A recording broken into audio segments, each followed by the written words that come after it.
Hello, everyone, and welcome back. But before you get comfortable, before you sit back and relax like you usually do, I need you to do something for me. Sit up straight, pay attention, and listen to this like your future depends on it. Because it does. Today, we are not going to sugarcoat anything. We are going to talk about the brutal truth of why you still can't speak English fluently and exactly how to fix it right now. Let's get to work. Part 1. The Brutal Awakening. Stop whatever you are doing right now. Put your phone down. Look at me and listen very carefully. I want to ask you a deeply painful question. Be honest with yourself. How many years have you been studying English? 3 years? 5 years? 10 years? You have notebooks filled with vocabulary. You know all the grammar rules. You know the difference between the past perfect and the present continuous. You can read a long article. You can pass a difficult written test. You have watched hundreds of hours of English videos. But let me ask you this. What happens when a foreigner walks up to you on the street and says hello?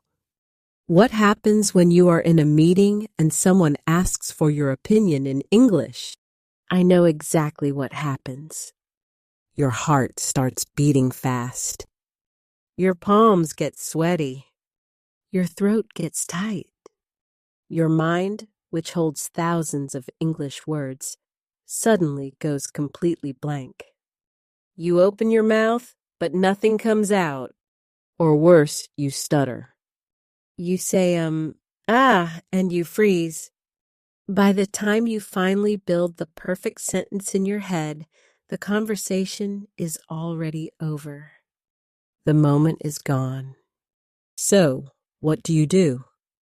You smile, you nod your head, and you stay silent. Again, let me be brutally honest with you today here. You are not speaking English. You are just wearing a mask. You are trapped inside a cage. And the worst part is, you built that cage yourself. Think about the heavy cost of your silence.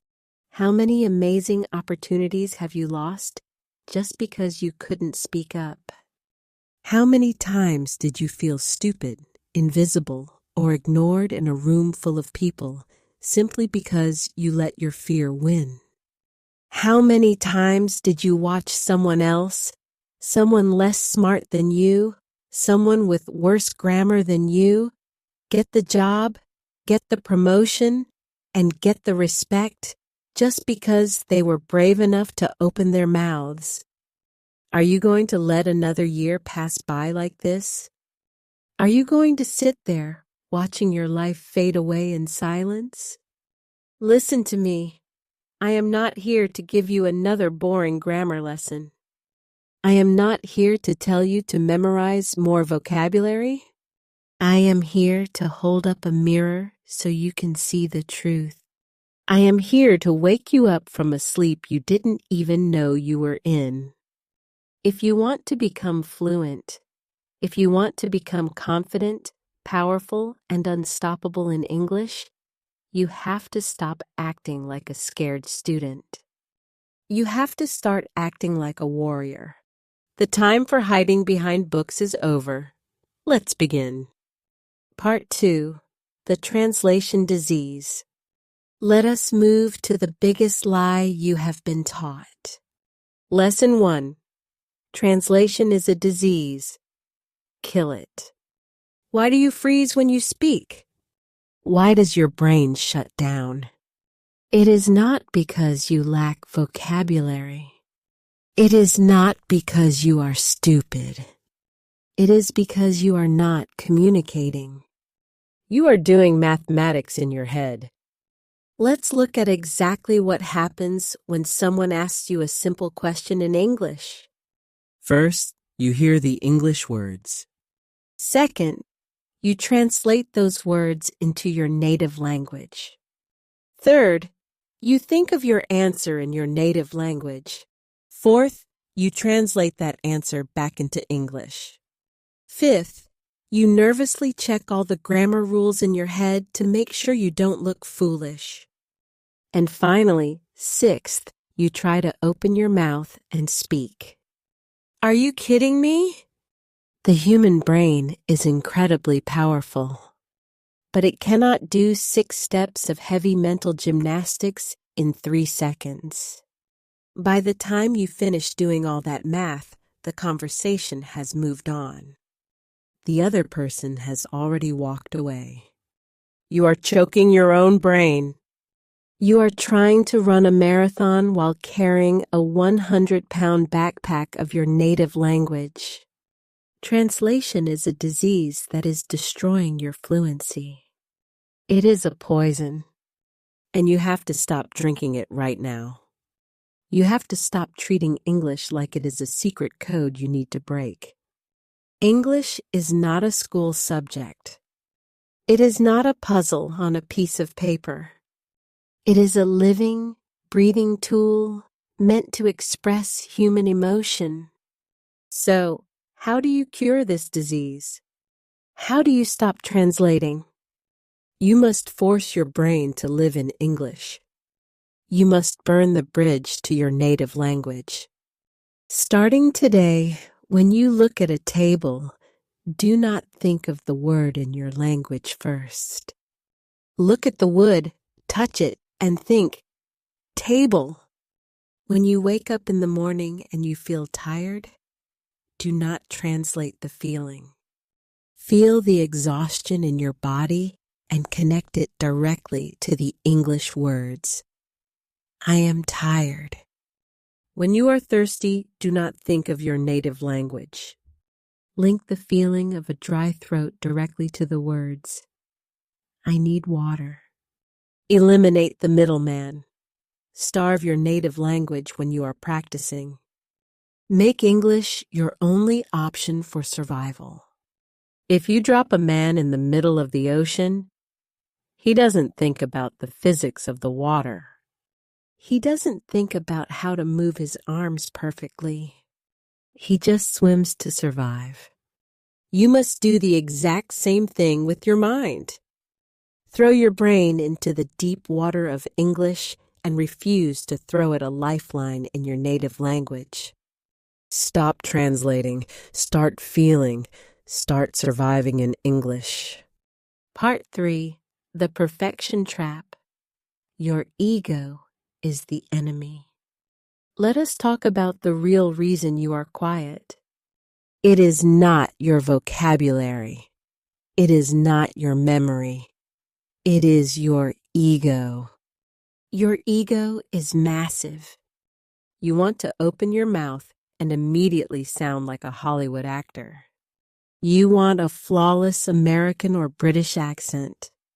You want to use advanced, complicated vocabulary so that everyone in the room stops and thinks, wow, this person is a genius. But deep down, you know you are going to make a mistake. You know you are going to stumble. And because you cannot be absolutely perfect, you choose to say nothing at all. You prefer to be perfectly silent rather than imperfectly loud. Let me tell you a massive liberating secret. Listen very closely. Nobody cares. Nobody cares about your grammar. Nobody cares if your accent isn't perfect. Nobody goes to bed at night thinking about how you accidentally used in instead of on. People are too busy worrying about their own lives to judge your preposition mistakes. They only care about one thing, your message. Can you solve their problem? Can you connect with them? Do you have value to share? If the answer is yes, they do not care how broken your English is. Look at some of the most successful non-native speakers in the world. Look at global CEOs, professional athletes, and international leaders. Many of them speak English with heavy accents. Many of them make basic grammar mistakes in front of millions of people on live television.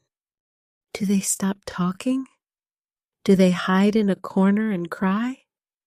No, because they understand that language is just a vehicle. They speak their broken English with absolute conviction and raw confidence.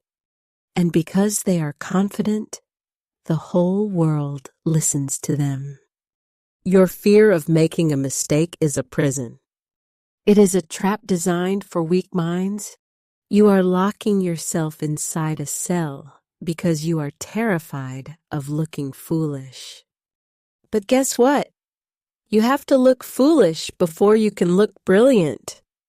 You have to stumble before you can walk. I would rather hear you speak heavily broken English with a fire in your eyes and confidence in your chest than watch you sit quietly in the corner, holding perfectly constructed sentences hostage inside your brain. Fail proudly, fail loudly. Make 100 mistakes today. Make 200 mistakes tomorrow. Every time you make a mistake, you are learning. Every time someone corrects you, you are growing. You are in the arena fighting while everyone else is sitting in the stands, too scared to play the game. Stop trying to be perfect. Start trying to be understood. Drop your ego, open your mouth, and let your voice be heard. Part 4, the illusion of studying. Let's talk about what you call studying. You go to the store and buy the nicest notebooks.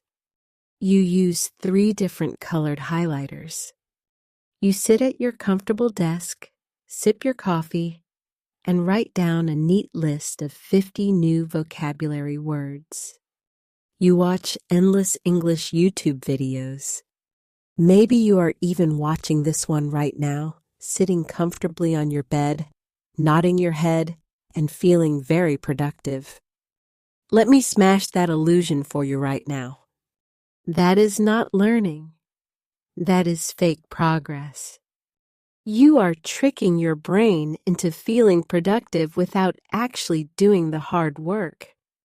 Passive listening and pretty handwriting will never, ever make you fluent. You are studying English like it is a history subject. You are treating it like a dead science that you need to memorize to pass a test. But you don't study how to walk. You don't study how to breathe. You just do it. If you want to effortlessly think and talk in English, your entire world must become English. You have to stop visiting the language and start living inside it.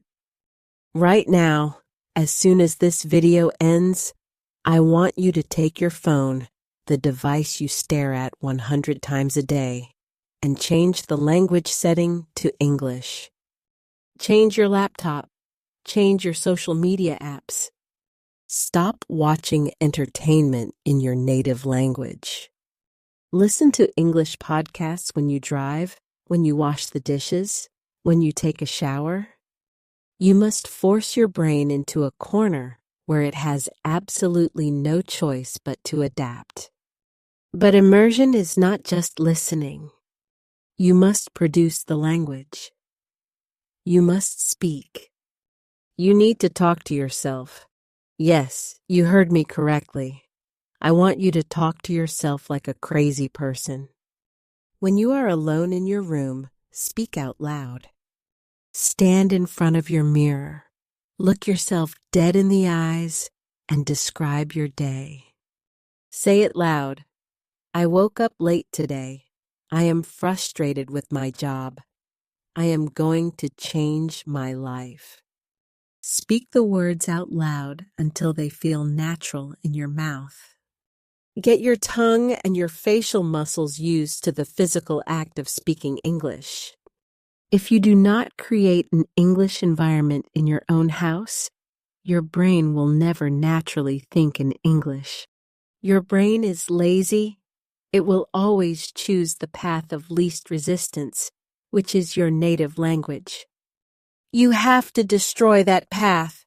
Stop collecting vocabulary words in a notebook like they are trophies. Words mean absolutely nothing if they stay trapped on a piece of paper. Take 5 words, stand up, and use them in a real sentence today. Stop studying the language. Start living it.